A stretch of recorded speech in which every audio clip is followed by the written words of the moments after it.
The vast, deep expanse of the Atlantic Ocean became the most crucial battlefield of World War II.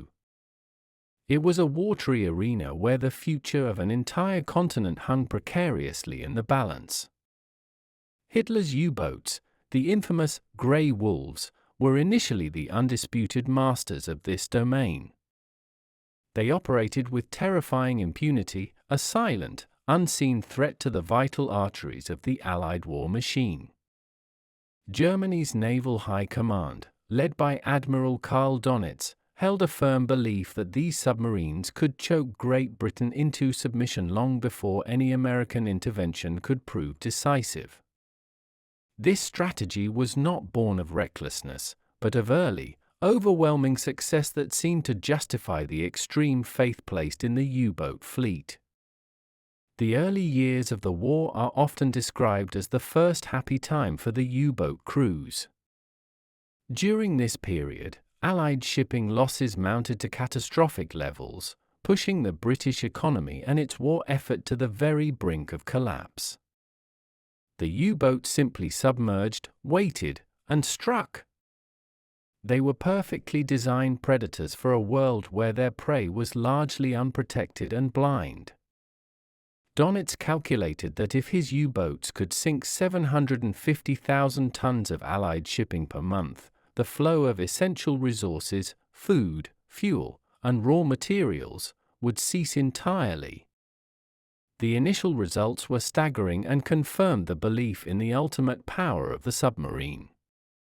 These devastating attacks were not scattered random events, but rather highly concentrated blows that crippled the Allied ability to sustain the war in Europe. The sheer speed and volume of sunken ships created a very real panic among Allied strategists. Every torpedo strike represented not just a sunk vessel but a profound setback for the planning departments in Washington and London. It was a war of attrition where the Germans were scoring a victory with every lost ton. The German conviction in the U-boat's unstoppable nature hardened into an unwavering confidence.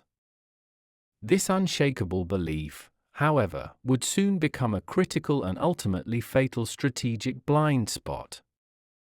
They fundamentally misunderstood the capacity of the Allied nations to adapt, innovate, and unleash technological and organizational ingenuity. The initial, easy dominance sowed the seeds of a profound underestimation of their formidable, highly resourceful opponent. The success of the U-boats was a mirage that hid the impending storm of Allied technological and tactical countermeasures. This period of unchallenged hunting lulled the German command into a false sense of security that would prove deadly.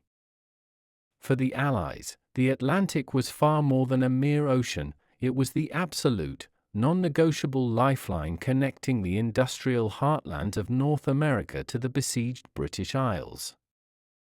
The continuous stream of supplies moving across this vast water was the single most critical factor keeping the British war effort alive. Without the consistent arrival of millions of tons of steel, munitions, food, and fuel, the fight against Nazi Germany would have ground to an immediate, inevitable halt. The logistics of this operation were monumental in scale, requiring the coordination of thousands of merchant vessels and their countless crew members. Britain, an island nation, had always been dependent on global trade, and the war merely amplified this existential need for overseas resupply. The sheer tonnage that had to be moved made the sea lanes the primary strategic objective for both sides in the war. Every single freighter that sailed from a North American port carried the hope and necessity for victory in its cargo hold. To protect this vital flow, the Allies resurrected the historical system of convoys, grouping dozens of vulnerable merchant ships together for mutual protection. This defensive strategy was not new, having been employed successfully during the First World War. However, the initial implementation was hesitant and often poorly executed due to a crippling lack of available escort ships. The British Royal Navy was already stretched incredibly thin, fighting on multiple fronts and guarding the home islands. This scarcity meant that vast swathes of the mid-Atlantic were left entirely uncovered by military escort. This area became infamously known as the Black Pit, a hunting ground where the U-boats were free to operate without fear of reprisal. The early convoys were heartbreakingly fragile, often losing dozens of ships in a single, prolonged U-boat attack. The crews of the merchant ships sailed under a constant shadow of fear, knowing that the odds of survival were low in the unescorted zones. Yet, they continued to sail, driven by a deep understanding of the cargo's significance. It was an epic, harrowing tale of maritime endurance and quiet, unassuming bravery. The necessity of the convoy system, despite its initial failings, was never truly in doubt. It simply needed the right tools and the appropriate tactical evolution to become the truly impenetrable shield it was meant to be. The war effort demanded this vital link remain unbroken at any cost. Admiral Donitz revolutionized submarine warfare by developing the infamous Wolfpack tactic, fundamentally changing the way U-boats hunted. This innovative strategy moved away from the solitary, isolated attacks that characterized earlier submarine operations. Instead, U-boats were instructed to hunt in coordinated groups, operating as a pack of synchronized predators. The tactic involved a single U-boat making contact with a convoy and then immediately shadowing it while transmitting a sighting report back to the German command. Donitz would then vector a large number of other U-boats toward the reported position. Once the pack had assembled, the true terror of the Wolfpack would be unleashed under the cover of darkness. The attack was designed to overwhelm the small, often inadequate convoy escorts from multiple directions simultaneously. This coordinated night assault made it almost impossible for the few destroyers and corvettes to defend all the merchant ships. The U-boats would attack on the surface, where they were faster than the escorts, and their low profiles made them extremely difficult to detect by the rudimentary radar systems of the time. The combined force of up to 20 U-boats attacking a single convoy created an unparalleled tactical advantage for the Germans. The initial results were spectacular and confirmed Donitz's faith in his new method. The Allied losses soared to unacceptable levels, particularly in the mid-Atlantic gap. The success of the Wolfpacks was a psychological blow as much as a logistical one. It shattered the confidence in the convoy system. The U-boat commanders felt a sense of invincibility as they successfully tore through the defensive screen time and time again. The communication network necessary for this tactic relied heavily on high-frequency radio transmissions. These constant messages, however, would eventually become the Achilles heel of the entire system. At the height of the Wolfpack's dominance, there seemed to be no effective countermeasure in sight. This period, from late 1940 to early 1943, was the apex of the Battle of the Atlantic for the German Kriegsmarine. The Wolfpack was a brilliant, if utterly ruthless, tactical innovation that maximized the efficiency of the U-boat fleet, but its reliance on predictable communication protocols provided a vital clue to the hidden Allied intelligence network working tirelessly to defeat it. Germany's fatal strategic error was rooted in a profound underestimation of the Allied capacity for rapid technological and industrial mobilization. The U-boat command assumed that the defense of the convoys was a fixed problem with static variables. They failed to anticipate the furious pace at which the Allies were developing and deploying advanced countermeasures. The assumption that the existing escort forces were the final, limited line of defense proved utterly baseless. The German strategists overlooked the massive shipbuilding capacity of the United States and Canada, which began producing escort vessels at an astonishing, industrial scale. Suddenly, the British were receiving a constant influx of well-armed destroyers, destroyer escorts, and corvettes. The scarcity of escort ships that had plagued the early war began to rapidly disappear. More ships meant that convoys could be protected by larger, dedicated escort groups, making the multiple-direction attack of a Wolfpack less effective. Furthermore, these new ships were equipped with radically improved sonar technology, known as ASDIC, allowing them to track submerged U-boats with far greater accuracy. The Wolfpack's vulnerability on the surface, while attempting to execute their devastating night attacks, was also about to be fully exploited. The Allied navies developed highly aggressive, coordinated escort tactics designed not just to defend the convoy, but to actively hunt and destroy the attacking U-boats. These support groups were a critical innovation, independent of the main convoy, and their sole mission was to chase down and destroy U-boats detected by the main escort screen. This shift transformed the defense from a passive shield into an active, lethal sword. The increased depth charge payloads and improved launching mechanisms also significantly raised the probability of a successful kill. The Germans, blinded by their early successes and a deep-seated technological hubris, simply did not account for this overwhelming and relentless response. They never fully grasped the sheer scale of the coordinated effort against them. The Wolfpack was designed for a less protected environment, and as the environment changed, the tactic quickly became a liability instead of an asset.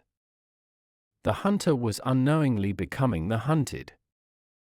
The introduction of centimeter-wavelength radar was arguably the single most important technological turning point in the Battle of the Atlantic. German U-boats, especially when attacking at night, relied almost entirely on the vast, radar-opaque ocean as their sanctuary. The early Allied radar systems were large, cumbersome, and operated on longer wavelengths, which the U-boats could often detect with their own primitive warning receivers. This allowed the U-boats to dive and evade detection before the escorts could close in. The new centimetric radar, however, was a profound game-changer because it was far more precise and operated on wavelengths too short for the German receivers to detect.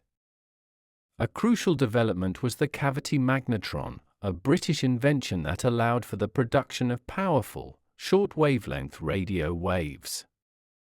This compact, revolutionary device could be fitted onto smaller ships and, critically, onto patrol aircraft. It granted the Allies the ability to see the small, dark silhouette of a surfaced U-boat, even in the absolute darkness of a moonless night or through dense fog. The Wolfpack tactic, which depended on surfaced attacks at night, instantly lost its primary advantage and became suicidal. A U-boat commander would surface to charge batteries, transmit a report, or prepare for an attack, only to be suddenly illuminated by a searchlight and attacked by an escort ship or an aircraft that had approached unseen. The surprise was total and devastating. The centimetric radar transformed the Black Pit from a U-boat sanctuary into a lethal death trap. U-boats were now being sunk with alarming frequency and without the Allies ever visually spotting them until the moment of the attack. The technology not only enhanced the capability of the escorts but also allowed Allied aircraft to patrol the mid-ocean gap effectively. This technological superiority was sustained throughout the war. The Germans were left playing a constant and frustrating game of catch-up, never quite understanding why their U-boats were being intercepted with such unerring precision. The U-boat's strength had been its invisibility, and radar had simply taken that away. The area of the North Atlantic furthest from land, the infamous Mid-Atlantic Gap or the Black Pit, was the one place where the U-boat Wolfpacks had enjoyed complete and utter immunity. It was a 600-mile stretch that was beyond the operational range of land-based Allied aircraft on either side of the ocean. The air cover provided a crucial defensive shield for convoys near the coasts. Once convoys entered the Black Pit, they were nakedly exposed, and U-boat commanders knew they could operate with minimal risk. The Germans correctly identified this vast, unpatrolled area as the key to their victory in the Atlantic. Closing this gap became the absolute priority for the Allied High Command, recognizing that without sustained air cover, the convoys would continue to suffer devastating losses. The solution arrived in two critical forms. Firstly, the Allies rapidly developed and deployed very long-range aircraft, such as the American B-24 Liberator bomber, which were specifically adapted for anti-submarine warfare. These aircraft were fitted with the new centimetric radar and could finally reach deep into the gap, turning the hunters into the hunted from the air. Secondly, the introduction of small, dedicated escort aircraft carriers, known as jeep carriers, provided a mobile airbase that could accompany the convoys directly across the Atlantic. These carriers, often converted from merchant hulls, carried a potent strike force of fighter bombers. Their presence ensured that the convoys had continuous air cover from shore to shore, completely eliminating the Black Pit. The effect of this combined air and sea strategy was immediate and profound. U-boats were now under constant threat from the moment they left port until they returned. The psychological impact on the U-boat crews was crushing. The feeling of a safe hunting ground was gone forever. They could no longer surface with confidence to charge batteries or to launch their surface attacks. This complete and sudden denial of safe operating space for the U-boats marked a significant and irreversible swing in the balance of power. The closure of the gap meant that the U-boats had nowhere left to hide from the relentless Allied surveillance. The Allied navies quickly learned that defensive tactics alone were insufficient to defeat the aggressive Wolfpacks. They moved from merely protecting the convoy to actively engaging in a lethal, methodical hunt for the U-boats. The development of dedicated support groups was a critical innovation that profoundly changed the tactical situation. These support groups, often composed of 3 to 5 highly capable destroyer escorts or corvettes, were not tied to the speed or course of the main convoy. Their sole, uncompromising mission was to pursue any detected U-boat relentlessly until its destruction was confirmed. This guaranteed that the core convoy escorts could remain in their positions to screen the merchant ships. The support groups turned every U-boat sighting into a desperate, hours-long battle for the German submarine crew. A critical technological and tactical combination was the Hedgehog anti-submarine mortar. Unlike the traditional depth charge, which required the escort ship to pass over the target before dropping the charge, the Hedgehog fired a pattern of contact-fused projectiles forward of the ship. This allowed the escort to maintain continuous sonar contact with the U-boat during the attack run, a major advantage. If the Hedgehog charges hit, they delivered a concentrated, lethal blow to the U-boat's hull. The new escort ships also developed Operation Grasp, a synchronized attack technique involving multiple escorts. One ship would maintain sonar contact and guide the others in a coordinated attack, ensuring the U-boat was kept under constant fire from different directions. The shift in doctrine was from passive defense to aggressive, coordinated offensive action. The U-boats were no longer facing small, isolated ships, but coordinated teams of anti-submarine specialists trained to hunt and kill. This tactical evolution, supported by superior technology and overwhelming numbers, directly countered the Wolfpacks' central tenet of overwhelming the defense. The Battle of the Atlantic was transforming into a war of attrition that the Germans were now decisively losing. Unbeknownst to the German High Command, their constant radio communications, which were essential for coordinating the Wolfpack attacks, were being meticulously intercepted and decrypted by the brilliant minds at Bletchley Park.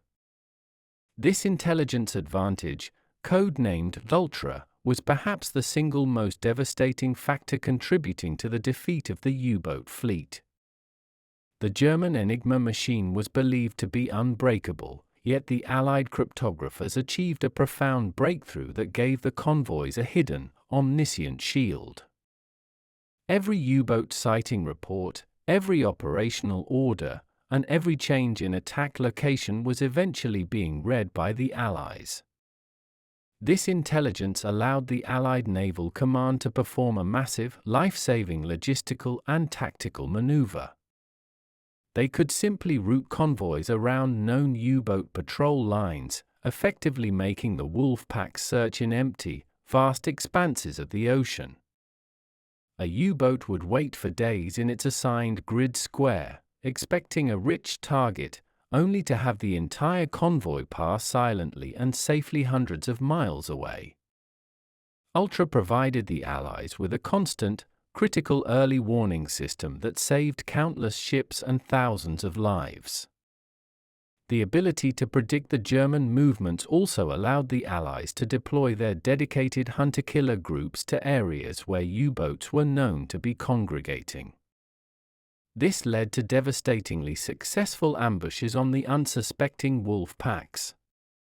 The intelligence war was a silent, intellectual battle that had a direct, bloody consequence on the surface of the Atlantic. The Germans, utterly convinced of Enigma's security, never once considered that the Allies were reading their most secret transmissions in real time. This false confidence cemented their strategic blind spot. Even when the U-boat losses mounted dramatically, Donitz attributed them to poor luck or minor tactical errors, never suspecting the complete compromise of his communication network. The silent triumph of code breaking ensured that the vast majority of resources being poured into the Allied war effort arrived safely. The month of May 1943 is universally recognized by historians as the definitive turning point in the Battle of the Atlantic, an event so catastrophic for the German U-boat fleet that it is often referred to as Black May. The overwhelming accumulation of Allied technological, tactical, and intelligence advantages finally reached a critical mass. The new centimetric radar, the full deployment of long-range aircraft closing the gap, the coordinated hunter-killer groups, and the devastating insight from ultra-code breaking all converged simultaneously. The results were immediate and utterly ruinous for the U-boats. In just a single, brutal month, the Kriegsmarine lost an astounding 43 U-boats to Allied action. This represented over 25% of the total operational U-boat force at sea, an unsustainable rate of attrition for any modern navy. The sheer human cost was staggering, and the remaining U-boat crews were becoming demoralized and fully aware of the new, deadly odds. The Allied ability to defend their convoys was now almost absolute.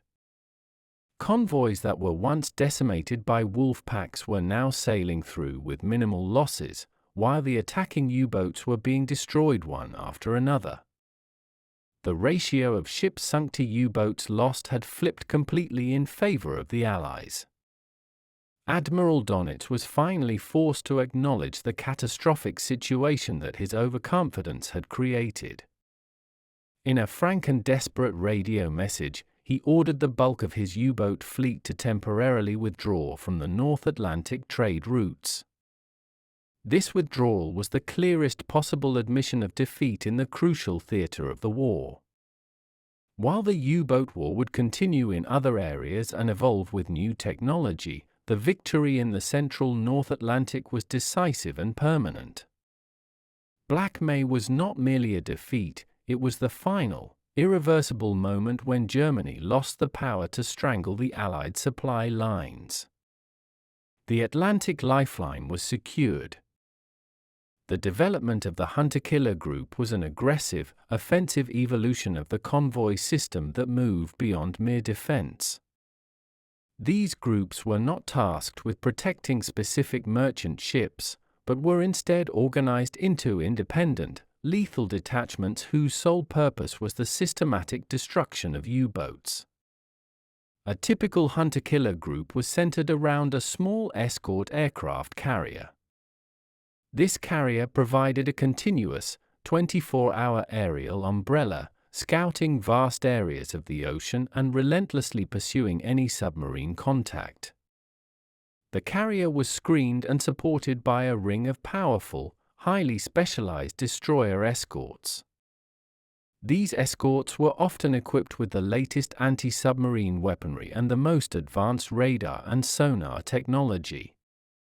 The aircraft and the ships worked in perfect, coordinated harmony, turning every section of the ocean into a highly dangerous territory for the U-boats.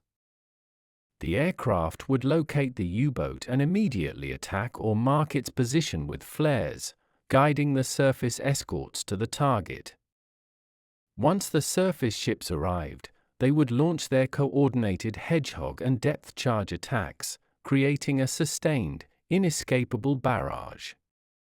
The hunter-killer groups were given a long leash and operated with considerable autonomy, which allowed them to chase contacts for hours, even days, ensuring a U-boat was completely destroyed. The presence of these groups forced the U-boats to remain submerged for extended periods, severely limiting their speed, endurance, and ability to charge batteries. This tactical pressure broke the will of many U-boat commanders. The psychological impact of facing a dedicated team of predators, rather than a few defensive escorts, fundamentally altered the risk calculus for the German crews. They were now spending more time surviving than hunting. This aggressive, unceasing offensive strategy proved incredibly effective in pushing the U-boat threat away from the crucial main shipping lanes. The Battle of the Atlantic represents one of the most stark examples of how initial arrogance and the failure to adapt can lead to catastrophic strategic defeat. Germany's unwavering, almost cult-like faith in the U-boat as the war's ultimate weapon blinded them to the signs of impending disaster.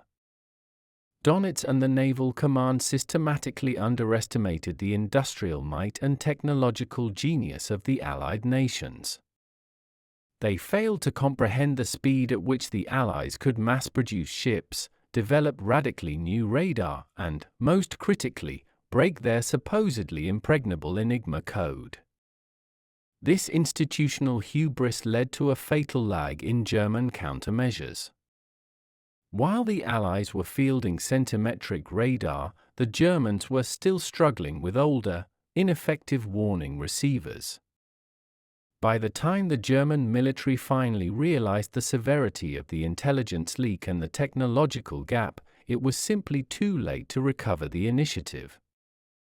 The human cost of this arrogance was immense and tragic. The U-boat service suffered the highest casualty rate of any branch of the German armed forces. Of the nearly 40,000 men who served in the U-boat arm, approximately 30,000 never returned, a staggering 75% death rate. The loss of life in the final stages of the battle was often quick and brutal, with entire crews being lost to a single, deep-set depth charge explosion. These numbers represent a generational loss for Germany and a chilling testament to the lethal efficiency of the Allied countermeasures. The confidence of the early happy time was replaced by a grim, fatalistic resignation among the surviving U-boat crews. They were ordered to sea in increasingly vulnerable boats, fully aware that their chances of survival were astronomically low. The price of underestimating the enemy was paid in full by the young men forced to fight an unwinnable battle in the unforgiving, cold depths of the Atlantic.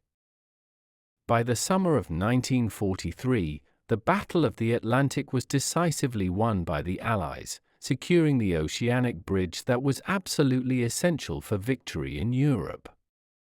The U-boat threat was fundamentally neutralized, allowing the immense flow of men and material from North America to continue unabated and with minimal risk.